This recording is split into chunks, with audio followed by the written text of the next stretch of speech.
বন্ধুরা, আবারও চলে আসলাম সরকারি চাকরির আরেকটি নতুন নিয়োগ বিজ্ঞপ্তি নিয়ে। আশা করি সবাই ভালো আছেন। বন্ধুরা, বাংলাদেশ কাস্টম হাউস মোংলা থেকে নতুন একটি নিয়োগ বিজ্ঞপ্তি ইতিমধ্যে প্রকাশিত হয়েছে, যেখানে দেশের সকল জেলা থেকে নারী এবং পুরুষ উভয় প্রার্থী যারা পঞ্চম, অষ্টম, মাধ্যমিক এবং উচ্চ মাধ্যমিক পাস তারা আবেদন করতে পারবে। আজকের ভিডিওতে আলোচনা করব এই নিয়োগটিতে আপনারা কিভাবে আবেদন করবেন, আবেদন করতে কত টাকা ফির প্রয়োজন এবং আবেদন শুরু কবে শেষ কবে সমস্ত কিছু নিয়ে আজকের ভিডিওতে আলোচনা করব। তাই ভিডিওটি না টেনে সম্পূর্ণ ভিডিওটি দেখবেন। বন্ধুরা, এই নিয়োগটিতে সবার কাঙ্ক্ষিত সিপাই পদটিও রয়েছে এবং এই নিয়োগটিতে আবেদনের জন্য এখানে পদের নাম এবং কোন পদে কতজন লোক নিয়োগ করা হবে এবং কোন পদের জন্য কী শিক্ষাগত যোগ্যতার প্রয়োজন সমস্ত কিছু উল্লেখ রয়েছে। যেমন প্রথমে রয়েছে পরিসংখ্যান অনুসন্ধায়ক, যেখানে একজন লোক নিয়োগ করা হবে। শিক্ষাগত যোগ্যতা কোনো স্বীকৃত বিশ্ববিদ্যালয় হইতে পরিসংখ্যান বা অর্থনীতি বা গণিত বিষয়ে স্নাতকোত্তর বা দ্বিতীয় শ্রেণীর স্নাতক ডিগ্রি থাকতে হবে। পরবর্তী পদ রয়েছে ইঞ্জিন ড্রাইভার, যেখানে দুইজন লোক নিয়োগ করা হবে। শিক্ষাগত যোগ্যতা প্রথম শ্রেণীর সনদধারী মেরিন ইঞ্জিন ড্রাইভার, ইনল্যান্ড এবং ন্যূনতম 200 এনএইচপি ক্ষমতা সম্পূর্ণ সমুদ্রগামী জাহাজ চালনায় লাইসেন্সধারী থাকতে হবে। পরবর্তী পদ রয়েছে এমএল ড্রাইভার, যেখানে দুইজন লোক নিয়োগ করা হবে। শিক্ষাগত যোগ্যতা মেরিন ইঞ্জিন ড্রাইভার, ইনল্যান্ড, দ্বিতীয় শ্রেণীর সনদপত্র থাকতে হবে। পরবর্তী পদ রয়েছে উচ্চমান সহকারী, যেখানে 4জন লোক নিয়োগ করা হবে। শিক্ষাগত যোগ্যতা কোনো স্বীকৃত বিশ্ববিদ্যালয় হইতে দ্বিতীয় শ্রেণীর বা সমান সিজিপিএতে স্নাতক বা সমান ডিগ্রি থাকতে হবে। কম্পিউটার ব্যবহারে দক্ষতা থাকতে হবে এবং কম্পিউটার মুদ্রাক্ষরে সর্বনিম্ন গতি প্রতি মিনিটে বাংলায় 25 শব্দ এবং ইংরেজিতে 30 শব্দ থাকতে হবে।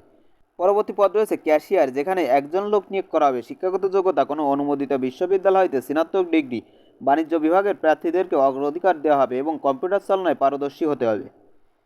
পরবর্তী পদ রয়েছে 60 মুদ্রাক্ষিক কাম কম্পিউটার অপারেটর, যেখানে একজন লোক নিয়োগ করা হবে। শিক্ষাগত যোগ্যতা কোনো স্বীকৃত বিশ্ববিদ্যালয় হইতে দ্বিতীয় শ্রেণী বা সমান সিজিপিএতে স্নাতক বা সমান ডিগ্রি থাকতে হবে এবং কম্পিউটার ব্যবহারে দক্ষতা থাকতে হবে। কম্পিউটার মুদ্রাক্ষরে সর্বনিম্ন গতি প্রতি মিনিটে বাংলায় 25 শব্দ এবং ইংরেজিতে 30 শব্দ থাকতে হবে এবং ষাটলিপিতে সর্বনিম্ন গতি প্রতি মিনিটে বাংলায় 45 শব্দ এবং ইংরেজিতে 70 শব্দ থাকতে হবে। পরবর্তী পদ রয়েছে অফিস সহকারী কাম কম্পিউটার মুদ্রাক্ষিক, যেখানে 8জন লোক নিয়োগ করা হবে। শিক্ষাগত যোগ্যতা কোনো স্বীকৃত বোর্ড হইতে দ্বিতীয় বিভাগ বা সমমানে জিপিএতে উচ্চ মাধ্যমিক সার্টিফিকেট বা এইচএসসি বা সমমান পরীক্ষায় উত্তীর্ণ হতে হবে। কম্পিউটার ব্যবহারে দক্ষতা থাকতে হবে এবং কম্পিউটার মুদ্রাক্ষরে সর্বনিম্ন গতি প্রতি মিনিটে বাংলায় 20 শব্দ এবং ইংরেজিতে 20 শব্দ থাকতে হবে। পরবর্তী পদ রয়েছে স্পিড বোট ড্রাইভার, যেখানে 3জন লোক নিয়োগ করা হবে।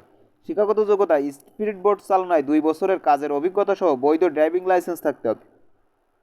পরবর্তী পদ রয়েছে সিপাই, যেখানে 5জন লোক নিয়োগ করা হবে। শিক্ষাগত যোগ্যতার প্রয়োজন হবে কোনো স্বীকৃত বোর্ড হইতে মাধ্যমিক স্কুল সার্টিফিকেট বা এসএসসি বা সমমান পরীক্ষায় উত্তীর্ণ হতে হবে এবং উচ্চতা পুরুষ প্রার্থীর ক্ষেত্রে 5 ফিট 4 ইঞ্চি হতে হবে এবং মহিলা প্রার্থীর ক্ষেত্রে 5 ফিট 2 ইঞ্চি হতে হবে। বুকের মাপ স্বাভাবিক অবস্থায় 30 ইঞ্চি এবং প্রসারিত অবস্থায় 32 ইঞ্চি হতে হবে পুরুষ ও মহিলা উভয়ের ক্ষেত্রে। পরবর্তী পদ রয়েছে সারেং, যেখানে একজন লোক নিয়োগ করা হবে। শিক্ষাগত যোগ্যতা তৃতীয় শ্রেণী মাস্টার্স সনদ সহ সংশ্লিষ্ট ক্ষেত্রে 5 বছরের অভিজ্ঞতা থাকতে হবে। পরবর্তী পদ রয়েছে শুকানি, যেখানে একজন লোক নিয়োগ করা হবে। শিক্ষাগত যোগ্যতা অভ্যন্তরীণ জাহাজে 2 বছরের শুকানি হিসাবে কাজের অভিজ্ঞতা সহ সরকার কর্তৃক স্বীকৃত মেরিন ট্রেনিং সেন্টার হইতে ট্রেড সার্টিফিকেটধারী হতে হবে। পরবর্তী পদ রয়েছে গিরিজার, যেখানে 2জন লোক নিয়োগ করা হবে। শিক্ষাগত যোগ্যতা গিরিজার ও অয়েলম্যান হিসাবে অভ্যন্তরীণ জাহাজে 2 বছরের কাজের অভিজ্ঞতা সহ সরকার কর্তৃক স্বীকৃত মেরিন ট্রেনিং সেন্টার হইতে সার্টিফিকেটধারী হতে হবে। পরবর্তী পদ রয়েছে রেকর্ড স্লাইপার, যেখানে 4জন লোক নিয়োগ করা হবে। শিক্ষাগত যোগ্যতা অফিস সহায়ক এমএলএস পদে 3 বছরের অভিজ্ঞতা সহ কোনো স্বীকৃত বোর্ড হইতে এসএসসি বা সমমান পরীক্ষায় উত্তীর্ণ হতে হবে। পরবর্তী পদ রয়েছে স্টুয়ার্ড, যেখানে একজন লোক নিয়োগ করা হবে। শিক্ষাগত যোগ্যতা অষ্টম শ্রেণী পাস সহ অভ্যন্তরীণ জাহাজে স্টুয়ার্ড হিসাবে ন্যূনতম 2 বছরের কাজের অভিজ্ঞতা থাকতে হবে। পরবর্তী পদ রয়েছে ভান্ডারী, যেখানে একজন লোক নিয়োগ করা হবে। শিক্ষাগত যোগ্যতা অষ্টম শ্রেণী পাস এবং ভান্ডারী হিসাবে অভ্যন্তরীণ জাহাজে ন্যূনতম 2 বছরের কাজের অভিজ্ঞতা থাকতে হবে। পরবর্তী পদ রয়েছে টোপাস, যেখানে একজন লোক নিয়োগ করা হবে। শিক্ষাগত যোগ্যতা টোপাস হিসাবে প্রাইভেট মেরিন ভেসেলে 3 বছরের কাজের অভিজ্ঞতা থাকতে হবে। পরবর্তী পদ রয়েছে অফিস সহায়ক, যেখানে 3জন লোক নিয়োগ করা হবে। শিক্ষাগত যোগ্যতা কোনো স্বীকৃত বোর্ড হইতে মাধ্যমিক স্কুল সার্টিফিকেট বা এসএসসি বা সমমান পরীক্ষায় উত্তীর্ণ হতে হবে। পরবর্তী পদ রয়েছে বোটসম্যান, যেখানে 3জন লোক নিয়োগ করা হবে। শিক্ষাগত যোগ্যতা পঞ্চম শ্রেণী পাস এবং বোটসম্যান হিসাবে কমপক্ষে 3 বছরের কাজের অভিজ্ঞতা থাকতে হবে। পরবর্তী পদ রয়েছে নিরাপত্তা প্রহরী, যেখানে 5জন লোক নিয়োগ করা হবে। শিক্ষাগত যোগ্যতা অষ্টম শ্রেণী পাস সহ সুস্বাস্থ্যের অধিকারী হতে হবে। পরবর্তী পদ রয়েছে লস্কর, যেখানে 12জন লোক নিয়োগ করা হবে। শিক্ষাগত যোগ্যতা মেরিন ট্রেনিং সেন্টার বা সরকার স্বীকৃত কোনো মেরিন সংস্থাপন হইতে ট্রেড সার্টিফিকেট ও লস্কর হিসাবে অভ্যন্তরীণ জাহাজে কমপক্ষে 2 বছরের কাজের অভিজ্ঞতা থাকতে হবে।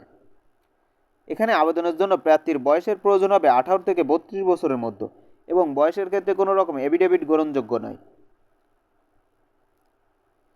এই নিয়োগটিতে আবেদনের জন্য mch.teletot.com বিডি ওয়েবসাইটে ঢুকে আবেদন করতে হবে এবং এই নিয়োগটির অনলাইন আবেদন প্রক্রিয়া শুরু হচ্ছে আগামী 1 এপ্রিল 2026 তারিখ থেকে আবেদন শুরু হচ্ছে এবং আবেদন শেষ তারিখ 30 এপ্রিল 2026 তারিখ।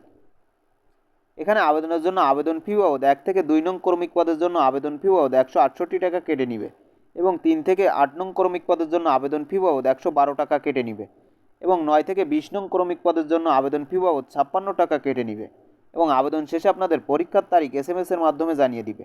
বন্ধুরা, ভিডিওটি ভালো লাগলে একটি লাইক দিবেন এবং সকল ধরনের সরকারি চাকরির নিয়োগ বিজ্ঞপ্তি সবার আগে পেতে চ্যানেলটি সাবস্ক্রাইব করে রাখবেন।